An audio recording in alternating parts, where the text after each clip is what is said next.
Hello students, आज हम start करने वाले ऑल टुगेदर एक न्यू चैप्टर जिसका नाम क्या है? EBIT EPS. चैप्टर बहुत ही इजी है, पता है। सिर्फ 3 पार्ट में आपको चैप्टर खत्म हो जाएगा। इस चैप्टर में हम पढ़ेंगे क्या क्या, जैसे नाम से सजेस्ट करता है ईबीआईटी ईपीएस, विच मीन्स हम ईपीएस की कैलकुलेशन देखेंगे। ईपीएस का मतलब क्या होता है? Earning per share. Earning per share क्या आ रही है कंपनी की? हर कंपनी में अलग अलग ऑल्टरनेटिव से कंपनी अपनी कैपिटल को फाइनेंस करती है। जैसे कि इक्विटी शेयर कैपिटल से पैसा आता है, डेप से पैसा आता है, या फिर तीसरा कॉम्बिनेशन क्या होता है? इक्विटी प्लस डेप, इन दोनों से पैसा आएगा मिला के। ठीक है, तो किस सोर्स ऑफ कैपिटल के थ्रू, किस ऑल्टरनेटिव के थ्रू कंपनी के जो ईपीएस है सबसे ज्यादा आ रही है, हम वो ऑप्शन सेलेक्ट करते हैं।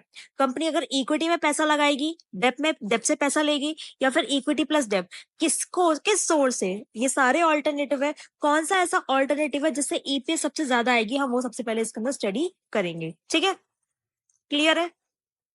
सेकेंड चीज इस चैप्टर में हम पढ़ेंगे कि हम इन डिफरेंस पॉइंट कैसे फाइंड करें। अब इन डिफरेंस पॉइंट क्या होता है?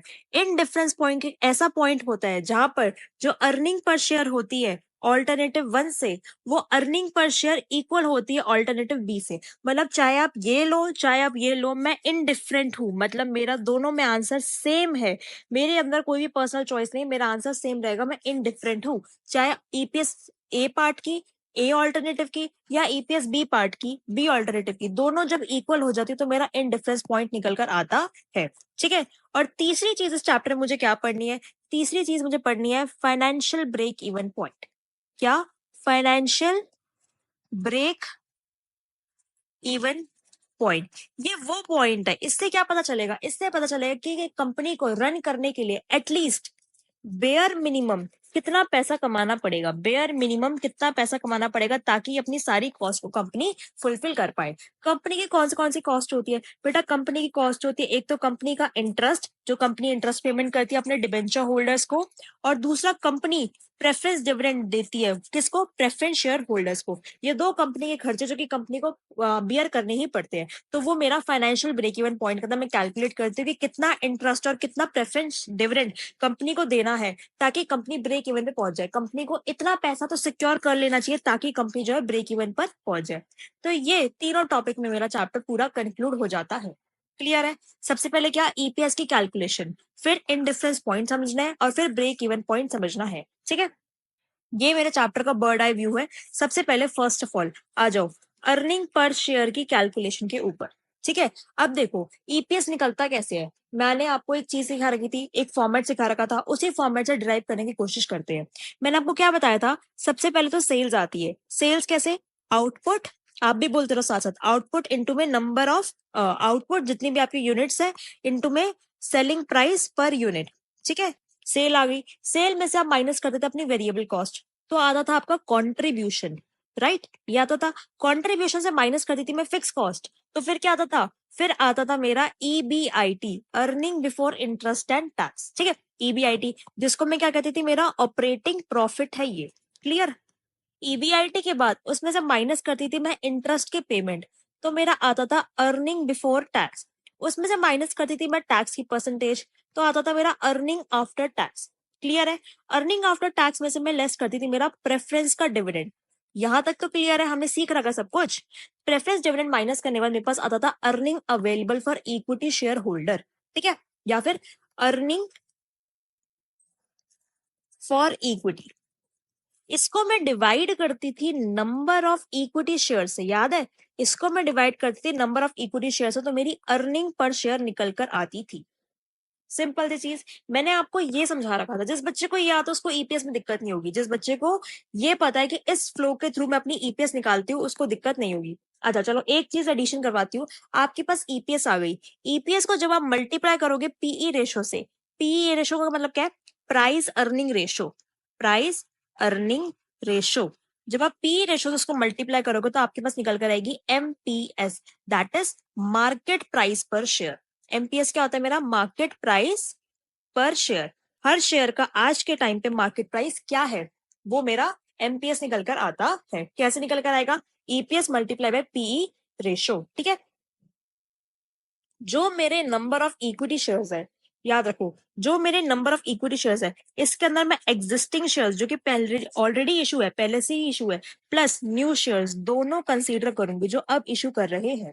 एग्जिस्टिंग प्लस न्यू दोनों शेयर्स मैं इसके अंदर कंसीडर करूंगी। अब न्यू शेयर्स में कैसे कैलकुलेट करूंगी? न्यू शेयर कैसे कैलकुलेट करना है? न्यू शेयर कैलकुलेट करना है कि कितना मुझे एडिशनल पैसा चाहिए। आपको क्वेश्चन में क्या बोलेंगे? आपको बोलेंगे कंपनी के पास 10 करोड़ रुपए की फाइनेंसिंग है, कंपनी अपना एक्सपेंशन प्रोग्राम रन करना चाहती है जिसके अंदर कंपनी अपने ऑपरेशंस को डाइवर्सिफाई करेगी, और इसके लिए कंपनी को 4 करोड़ रुपए की और जरूरत है। कंपनी अपना सारा का सारा पैसा इक्विटी शेयर्स इशू करके लेना चाहती है।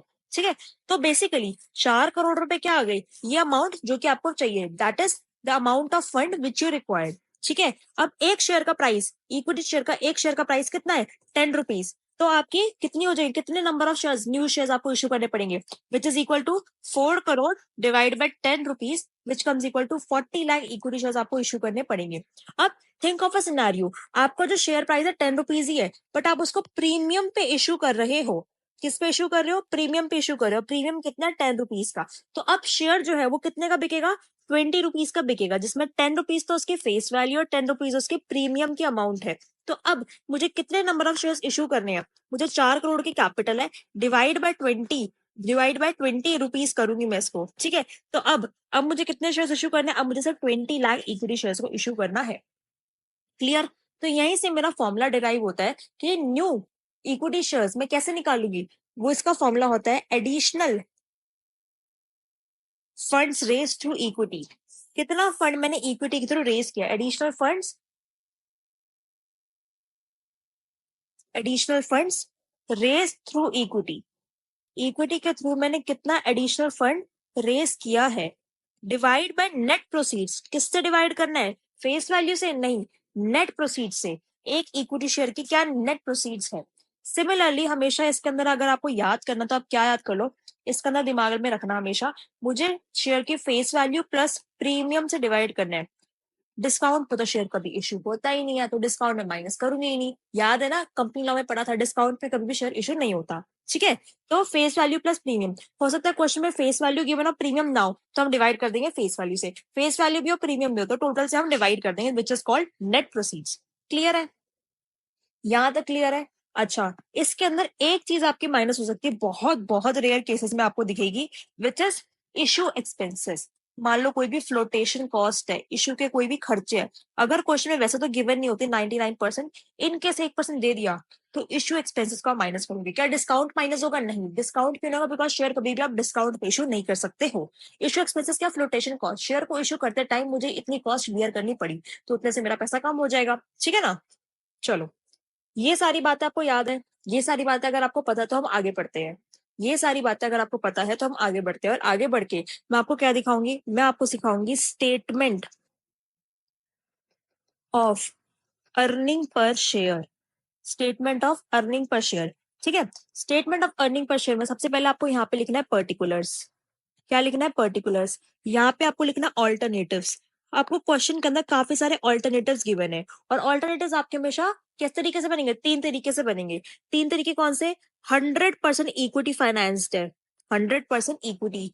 जो एडिशनल आपको कैपिटल चाहिए 100% इक्विटी के थ्रू चाहिए। फिर आपको दूसरा ऑल्टरनेटिव मिलेगा इक्विटी प्लस डेब्ट का।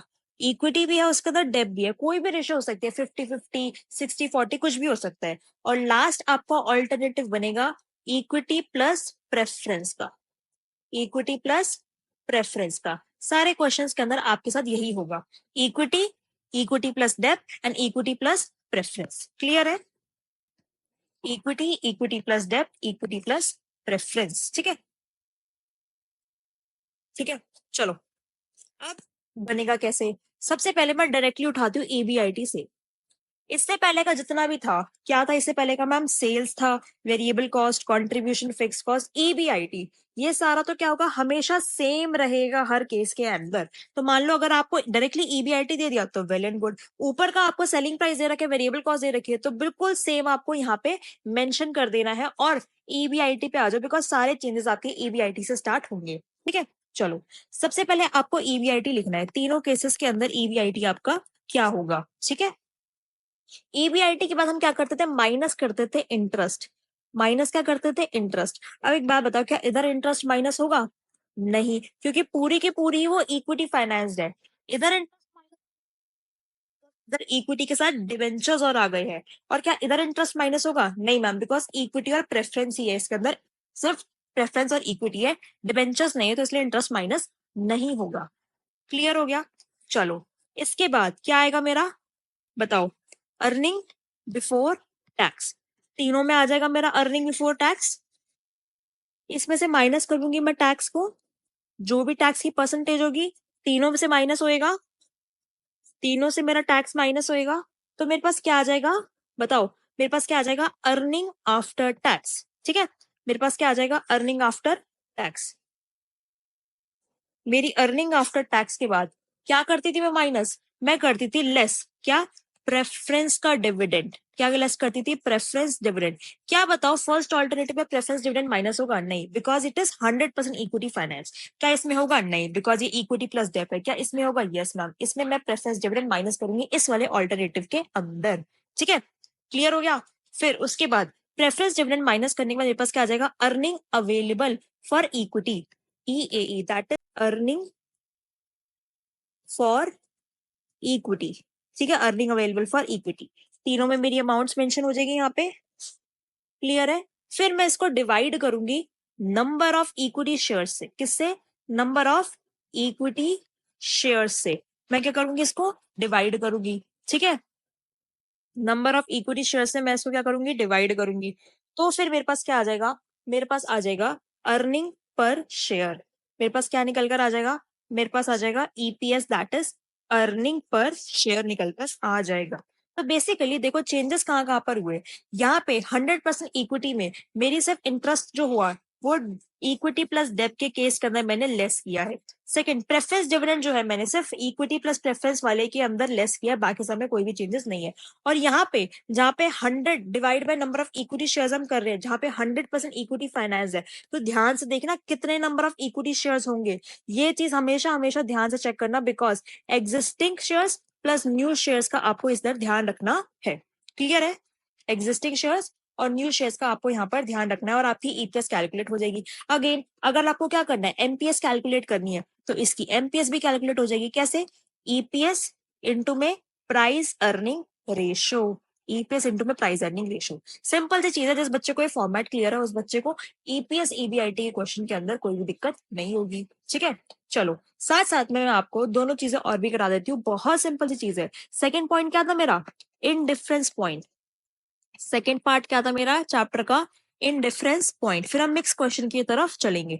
इन डिफरेंस पॉइंट का मतलब क्या होता है बेटा, इन डिफरेंस पॉइंट का मतलब होता है एक ऐसा पॉइंट, पॉइंट, ठीक है, एक ऐसा पॉइंट जहां पर EBIT, पॉइंट ऑफ EBIT, एक ऐसा EBIT का point at which EPS of two options are same, at which earning per share of two options are same. अगर मैं ऑल्टरनेटिव ए में जाऊं, मैं ऑल्टरनेटिव बी में जाऊं, मेरा EPS सेम आ रहा है, which means EPS under option 1, जो भी आपको पेपर में क्वेश्चन में ऑप्शन 1 दे रखा है वो इक्वल होगा EPS अंडर ऑप्शन 2 के। ठीक है, ये निकलेगा कैसे, इसका फॉर्मूला क्या होता है, देखो। आप क्या करते हो, EBIT लेते हो, EBIT में से आप क्या करते हो, सबसे पहले बताओ, इंटरेस्ट को माइनस करते हो। तो EBIT में से मैंने क्या करा, इंटरेस्ट माइनस किया। फिर मैं जो आता है उसमें से टैक्स माइनस करती हूँ, 1 माइनस टैक्स। और फिर मैं उसमें से क्या करती हूँ, प्रेफरेंस डिविडेंड को माइनस करती हूँ, डिवाइड बाय करूंगी इसको N1 इज इक्वल से क्या माइनस किया मैंने, इंटरेस्ट। इंटरेस्ट किसका, ऑप्शन नंबर 2 का। यहाँ पे इंटरेस्ट किसका, ऑप्शन नंबर 1 का। फिर मैंने माइनस किया टैक्स, और फिर मैंने माइनस किया यहाँ से क्या, प्रेफरेंस डिविडेंड। प्रेफरेंस डिविडेंड किसका, ऑप्शन नंबर 2 का। यहाँ पे प्रेफरेंस डिविडेंड किसका, ऑप्शन नंबर 1 का। और N2 से इसको डिवाइड कर दिया। N1 क्या है, number of equity shares in option 1। Formula याद रख लो, क्लैरिटी जब हम क्वेश्चन करेंगे ज्यादा अच्छे से आएगी। और N2 क्या है, number of equity shares in option 2। ठीक है, number of equity shares in option 1 and number of equity shares in option 2, ये मेरा इंडिफरेंस पॉइंट का फॉर्मूला है। कुछ भी नहीं करा, EPS पे पहुंचना है। EBIT से इंटरेस्ट माइनस किया, टैक्स माइनस किया, प्रेफरेंस डिविडेंड माइनस किया, और डिवाइड कर दिया नंबर ऑफ इक्विटी शेयर से। सेम इस केस के अंदर किया, और EPS मेरा इक्वल हो गया। ठीक है, ये क्यों किया जाता है, ताकि मान लो क्वेश्चन के अंदर EBIT नहीं दे रखा, क्वेश्चन में प्रेफरेंस डिविडेंड नहीं दे रखा, कुछ भी नहीं दे रखा, तो मैं एक मिसिंग फिगर को कैलकुलेट कर पाऊं अगर वो क्वेश्चन कह रहा है कि मैं इन डिफरेंस पॉइंट के ऊपर हूं। ठीक है, चलो थर्ड चीज क्या है मेरी, चलो एक ग्राफ से समझाऊं आपको, ज्यादा अच्छे से समझ में आएगा। चलो चलो एक ग्राफ से बताती हूँ इन डिफरेंस पॉइंट हमें कहता क्या है। कहता है देखो, मान लो यहाँ पे मैं लेके चल रही हूँ अपनी ईबीआईटी, ठीक है, और यहाँ पे मैं लेके चल रही हूँ अपनी ईपीएस। क्लियर है? ये क्या है, ये मेरी है इक्विटी की लाइन, और ये मेरी क्या है, डेब्ट की लाइन। ये मेरी क्या है, इक्विटी की लाइन, और ये मेरी क्या है, डेब्ट की लाइन। तो बेसिकली ये जो पॉइंट ऑफ इंटरसेक्शन है, ठीक है, जहां इस ईबीआईटी पे फॉल करेगा, वो मेरा क्या है, इन डिफरेंस पॉइंट, जहां पर अर्निंग पर शेयर जो है वो इक्वल हो जाएगी, चाहे मैं इक्विटी से फाइनेंस करवा रही हूँ चाहे मैं डेब्ट से फाइनेंस कर रही हूँ। इसका मतलब क्या है, सारा का सारा पैसा मैंने इक्विटी शेयर कैपिटल के थ्रू लगवाया है, सारा का सारा पैसा मैंने डेब्ट के थ्रू लगवाया है, तो चाहे मैं किसी भी ऑल्टरनेटिव के थ्रू जाऊं, एक ऐसा पॉइंट आएगा जो एक ईबीआईटी पे फॉल करेगा, जहां पर मैं इनडिफरेंट हूँ, जहां पर मैं इनडिफरेंट हूँ। इस पॉइंट पे चाहे मैं डेप लगाऊं तब भी मुझे उतना ही पैसा मिलेगा, चाहे मैं इक्विटी लगाऊं तब भी मुझे उतना ही पैसा मिलेगा। मान लो मेरा जो प्रॉफिट आ रहा है, दैट इज मेरा जो ईबीआईटी है, वो 1 लाख रुपीज आ रहा है, तो एक ऐसा पॉइंट होगा इक्विटी और डेप के बीच में, जहां पर चाहे मैं इक्विटी पे लगाती इस पॉइंट पे चाहे मैं डेप पे लगाती इस पॉइंट पे, मेरा 1 लाख रुपीज ही आता। तो वो मेरा इंडिफरेंस पॉइंट कह रहा है कि चाहे आप इक्विटी के थ्रू सारा पैसा लेकर आओ, चाहे आप डिबेंचर्स के थ्रू सारा पैसा लेकर आओ फर्म के अंदर, आप एक ऐसे पॉइंट पर जरूर होंगे जहां पे आप इनडिफरेंट होंगे, जहां पे आपका ईबीआईटी सेम हो जाएगा, अर्निंग पर शेयर जो होगा आपका सेम हो जाएगा, ईबीआईटी फॉल करेगा। ठीक है, चलो अब इसका एक चीज समझो, डिसीजन मेकिंग कैसे होगा, इसके डिसीजन मेकिंग कैसे है। जो आपकी अगर ईबीआईटी है, ठीक है, वो कम है आपके इन डिफरेंस पॉइंट से, अगर तो आपकी जो ईबीआईटी है वो कम है इन डिफरेंस पॉइंट से, तो आप वो वाला ऑप्शन सेलेक्ट करो जिसके अंदर लोअर फाइनेंशियल बर्डन हो, लोअर फिक्स फाइनेंशियल बर्डन हो, वो ऑप्शन आपको सेलेक्ट करना है। ठीक है, लोअर फिक्स फाइनेंशियल बर्डन का मतलब क्या है, आपको इक्विटी वाला सेलेक्ट करना है। अगर तो आपकी ईबीआईटी जो है वो इन डिफरेंस पॉइंट से कम है, ईबीआईटी जो है वो इन डिफरेंस पॉइंट से कम है, तो आपको लोअर फिक्स फाइनेंशियल बर्डन वाला सेलेक्ट करना है, दैट इज इक्विटी वाला सेलेक्ट करना है। अभी बताऊंगी क्यों, ग्राफ से समझाकर।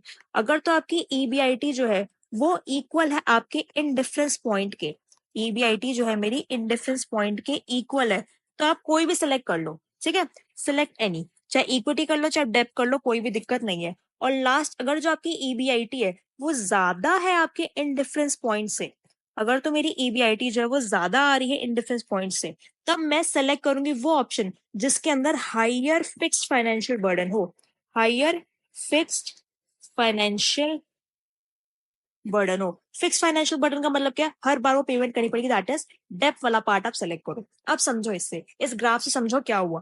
पहले केस में बोल रहे हैं ईबीआईटी कम है डिफरेंस पॉइंट से, मतलब ईबीआईटी कुछ यहाँ पर है। मैंने आपको क्या बताया था, इस पूरे चैप्टर में हम वो ऑप्शन सेलेक्ट करेंगे जहां पे हमारी ईपीएस मैक्सिमम होगी, बिकॉज हर चीज, चाहे कंपनी हो चाहे शेयर होल्डर हो, कोई भी हो, वो क्या चाहता है, अर्निंग पर शेयर जो है, हर शेयर के ऊपर कंपनी उसको ज्यादा पैसा दे, जो शेयर की वैल्यू है वो बढ़े, अर्निंग जो है शेयर की वो बढ़े। ठीक है, अगर ईपीएस बढ़ेगी तो मार्केट में उसकी वैल्यूएशन भी बढ़ेगी। तो हर कोई चाहता है कि अर्निंग पर शेयर जो है, एक शेयर में आज मैं 10 रुपए लगा रही हूँ तो मुझे कितने पैसे मिल रहे हैं, अर्निंग पर शेयर मेरी बढ़े, तो हमें वो ऑप्शन सेलेक्ट करना है। अब एक चीज समझो, वो क्या कह रहे हैं, ईबीआईटी कम है इन डिफरेंस पॉइंट से, विच मीन ईबीआईटी मान लो यहाँ पे है, तो यहाँ पे आप कौन सा ऑप्शन सेलेक्ट करोगे जिसमें ईपीएस ज्यादा होगी, यहाँ पे आप सेलेक्ट करोगे, ये देखो यहाँ पे आप कौन सा ऑप्शन सेलेक्ट करोगे जिससे ईपीएस ज्यादा है, इक्विटी वाला मैम, क्योंकि इक्विटी के थ्रू ईपीएस ज्यादा है। अगर मैं डेप सेलेक्ट करूंगी तो मेरी ईपीएस कम हो जाएगी, अगर मैं इक्विटी के थ्रू जाऊंगी तो मेरी यहाँ पर आएगी ईपीएस कुछ, समझ रहे हो कहाँ पे, मेरी कुछ यहाँ पर आएगी, पर अगर मैं डेप के थ्रू जाऊंगी तो मेरी ईपीएस जो है वो यहाँ पे आएगी। तो बेसिकली अगर तो मेरी ईबीआईटी इन डिफरेंस पॉइंट से कम है, तो मैं लोअर फिक्स फाइनेंशियल बर्डन वाला सेलेक्ट करूंगी, विच मीन्स मैं इक्विटी वाला ऑप्शन सेलेक्ट करूंगी। अगर इक्वल है तो कोई भी ले लो, ईपीएस तो आपकी सेम ही रहेगी। और अगर ईबीआईटी आपकी इन डिफरेंस पॉइंट से ज्यादा है, मतलब यहाँ पर है, ईबीआईटी जो आपकी इन डिफरेंस पॉइंट से ज्यादा है, मतलब यहाँ पर है, तो देखो डेप्थ के केस में जाऊंगी तो ईपीएस यहाँ पर आ रही है, इक्विटी के केस में जाऊंगी तो ईपीएस मेरी यहाँ पर आ रही है, तो इस केस के अंदर मैं डिबेंचर्स लूंगी, डेप्थ वाली जो कैपिटल सोर्स है उसको प्रेफर करूंगी। क्लियर है? ये आपको हेल्प करेगी कहाँ पे, डिसीजन मेकिंग के अंदर। कैसे, मैंने आपको चार्ट बनाकर आसानी से समझा दिया। ठीक है, क्लियर है? ईबीआईटी कम है तो इक्विटी लेना है, ईबीआईटी ज्यादा है तो मुझे डेप लेना है। क्लियर है? चलो एक छोटी सी चीज रह गई और फिर मेरा चैप्टर ही वाइंड अप हो गया। उसके बाद तो हमें सिर्फ क्वेश्चन की प्रैक्टिस करनी है। और वो छोटी सी चीज क्या है? थर्ड पॉइंट क्या है मेरा? Financial break even point. मैं कैसे निकालूंगी फाइनेंशियल ब्रेक इवन पॉइंट? देखो, फाइनेंशियल ब्रेक इवन पॉइंट का मतलब क्या होता है? बेसिकली बता रहा है that level of EBIT, EBIT का वो level at which EPS is equal to zero. मतलब हम ब्रेक इवन, हम कुछ भी नहीं कमा रहे, ईपीएस विल बी जीरो। ऐसा प्रॉफिट का लेवल जहां पे मैं कुछ भी नहीं कमा रही, मेरा सारा खर्चा खर्चा निकल रहा है। ऐसा प्रॉफिट का लेवल जहां पे मैं कुछ नहीं कमा रही, मेरा बस खर्चा खर्चा निकल रहा है, that is financial break even point. Break even हम ऑलरेडी अपनी ईगो में पढ़ के आ चुके हैं। ईगो में क्या पढ़ते हैं? ब्रेक इवन ऐसा पॉइंट है जहां पर कॉस्ट जो है वो आपके प्रॉफिट के इक्वल होती है। तो मतलब एक ऐसा पॉइंट, एक ऐसा ईबीआईटी, प्रॉफिट क्या है मेरा? ईबीआईटी। कॉस्ट क्या है? कॉस्ट है मेरी इंटरेस्ट का खर्चा और मेरा प्रेफरेंस डिविडेंड जो मुझे पे करना पड़ता है। तो एक ऐसा ऐसा पॉइंट ईबीआईटी के ऊपर जहां पे मेरा ईपीएस जो है वो जीरो हो जाए, मतलब मैं सिर्फ इंटरेस्ट का और प्रेफरेंस डिविडेंड का खर्चा दे पाऊं, वो मेरा फाइनेंशियल ब्रेक इवन पॉइंट है। इसका फॉर्मूला कैसे लिखोगे? इसके फॉर्मूले में सबसे पहले आपको इंटरेस्ट की पेमेंट करनी है, उसके बाद आपको पेमेंट करनी है किसकी? प्रेफरेंस डिविडेंड की। डिवाइड करूंगी मैं इसको वन माइनस टैक्स से, because preference dividend are paid after tax. ये जो मैं आफ्टर टैक्स पे करती हूँ, इसलिए ये मेरा सिंपल सा फॉर्मूला है। क्या फॉर्मूला है? इंटरेस्ट प्लस में preference dividend one minus tax. One minus tax divide क्यों किया? क्योंकि प्रेफरेंस डिविडेंड जो है मैं आफ्टर टैक्स लेकर चलती हूँ। क्लियर है ये चीज? और यहाँ पे आपका चैप्टर ही वाइंड अप हो गया। देखो, मैंने आपको समझाया क्या? मैंने आपको तीन चीजें बताई है ईबीआईटी ईपीएस के अंदर। सबसे पहले हमें देखना है ईपीएस कैलकुलेशन कैसे होती है, फिर मुझे इंडिफरेंस पॉइंट कंसीडर करना, लास्ट में फाइनेंशियल ब्रेक इवन पॉइंट। ये फॉर्मूला, ये जो टेबल थी, ये मुझे आता है कैसे निकालना होता है। ठीक है, इसमें मैंने आपको दो चीजें नहीं बताई। ईपीएस के अंदर अगर आप पी रेशियो को मल्टीप्लाई करोगे तो आपका एमपीएस निकल कर आता है, विच इज मार्केट प्राइस पर शेयर। दूसरी चीज, अगर तो मेरे जो नंबर ऑफ इक्विटी शेयर्स है उसमें मुझे ध्यान रखना है एग्जिस्टिंग भी लेने हैं, न्यू भी लेने हैं। और न्यू कैसे निकलेंगे? एडिशनल कितना पैसा चाहिए? Divide by net proceeds. Net proceeds का फॉर्मूला क्या है? Fair value plus premium minus issue expenses. Clear? ठीक है। उसके बाद मैंने आपको स्टेटमेंट ऑफ ईपीएस दिखाई कि आपको तीन सिनारियो मिलेंगे। 100% इक्विटी है, इक्विटी प्लस डेप है, इक्विटी प्लस प्रेफरेंस है। तो चेंजेस कहाँ पे होंगे? डिबेंचर्स जहां पर होंगे तो वहीं पे इंटरेस्ट की पेमेंट होगी, बाकी दोनों ब्लैंक जाएंगे। प्रेफरेंस जहां पर होंगे वहीं पे आपकी प्रेफरेंस डिविडेंड की पेमेंट होगी, बाकी दोनों ब्लैंक जाएंगे। और लास्ट में नंबर ऑफ इक्विटी शेयर जब निकालेंगे तो ध्यान में रखना है कि न्यू कितने हैं और ओल्ड एग्जिस्टिंग कितने हैं, और उसके हिसाब से हम total number of equity share से डिवाइड करेंगे। ठीक है। उसके बाद मैं आपको ले आई इनडिफरेंस पॉइंट के ऊपर, जहां पे मैंने बताया इनडिफरेंस पॉइंट एक ऐसा पॉइंट होता है जहां पर आपकी जो अर्निंग पर शेयर होती है, ईपीएस जो होती है, वो ऑप्शन वन में इक्वल होती है ईपीएस ऑप्शन टू में। ईपीएस जो आपके ऑप्शन वन के अंदर है वो इक्वल होती है ऑप्शन टू की ईपीएस के हिसाब से। मतलब इनडिफरेंट हो, दोनों में से कुछ भी मिल जाए आपको कोई दिक्कत नहीं है। ये मैंने आपको एक चार्ट से समझाया, इस ग्राफ से समझाया। ग्राफ में मैंने आपको क्या समझाया? आपने यहाँ पे डेप की लाइन खींची, यहाँ पे इक्विटी खींची। एक पॉइंट ऐसा इंटरसेक्शन का है जहां पे आप इनडिफरेंट हो कि चाहे आप डिबेंचर के थ्रू फाइनेंस करो, इक्विटी के थ्रू फाइनेंस करो, आपको कोई दिक्कत नहीं, आपका ईपीएस जो है वो सेम आ रहा है, अर्निंग पर शेयर जो है सेम आ रहा है। ठीक है। फिर डिसीजन मेकिंग रूल्स क्या है? अगर तो मेरा ईबीआईटी कम है तो मैं इक्विटी लूंगी, ईबीआईटी इन डिफरेंस के इक्वल है तो मैं कोई भी ले सकती हूँ, और अगर ईबीआईटी ज्यादा है तो मैं डेप लूंगी। क्यों लूंगी? बिकॉज एक चीज है, ईपीएस मेरी मैक्सिमाइज होनी चाहिए, ईपीएस वो होनी चाहिए जो मैक्सिमम हो। तो उस केस के हिसाब से मैंने आपको मैच करके भी दिखा दिया। फिर लास्ट में मैंने आपको बताया फाइनेंशियल ब्रेक इवन पॉइंट, वो लेवल ईबीआईटी का जहां पे ईपीएस जीरो हो जाएगी, मतलब सिर्फ मैं अपने खर्चे ही रिकवर कर पा रही हूँ। इसका फॉर्मूला क्या है? Interest plus preference dividend one minus tax. One minus tax क्यों? क्योंकि मैं आफ्टर टैक्स प्रेफरेंस डिविडेंड को लेकर चलती हूँ। क्लियर है? नेक्स्ट क्लास में इसके क्वेश्चन पढ़ेंगे। यहाँ तक फॉर्मुलाज लर्न करके रख लेना। फॉर्मुला किसका ही लर्न करना है? एक तो फाइनेंशियल ब्रेक इवन पॉइंट का, इन डिफरेंस पॉइंट का,